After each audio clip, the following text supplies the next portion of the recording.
At the Deschutes Historical Museum, Executive Director Kelly Cannon-Miller is usually focused on the past.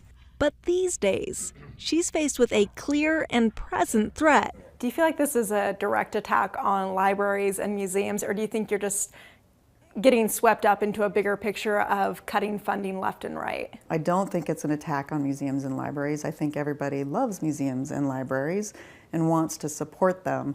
I think the long-term consequences are the things that get lost when you have such a broad sweep to say we're going to just cut, all of these things all at once. With a budget of $230 million, the Institute of Museum and Library Services accounts for 0.05% of the entire federal budget.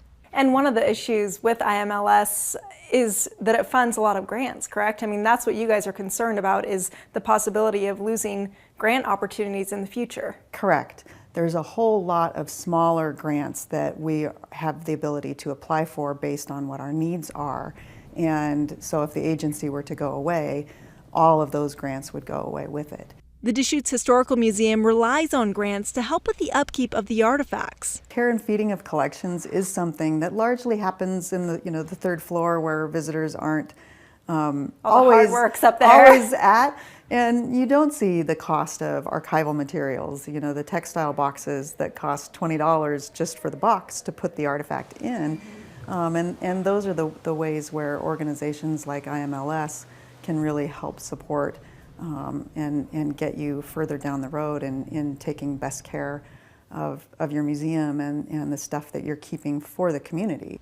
And sometimes just being awarded a grant can help fuel funding down the road. It's a great leveraging tool. Nonprofits, that's what we do. We figure out how we can take $1 and turn it into 3 or 5 or 6. These types of grants, when you get them, have a wider reach than just supplying the money for a certain project. Back in 1998, the board of directors then applied for and successfully got one of IMLS's grant programs, which is called CAP.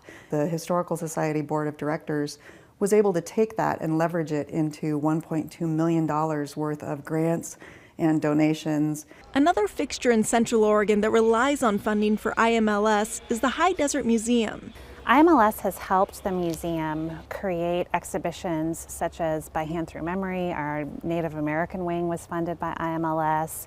We've been able to work with them on the artifacts in our collection, and then have a huge STEM grant right now through them. So IMLS has helped us build our capacity to be an amazing organization for our community. And while the budget cuts at this point are just proposed, museum directors say the consequences could have a real impact. When I hear that there's a potential for IMLS to be eliminated, it reduces the scope of our dream projects here. Those federal agencies provide avenues for us to create new wings, to provide STEM education for rural families, and without that opportunity, our scope becomes smaller. For Central Oregon Daily, Mackenzie Wilson in Bend.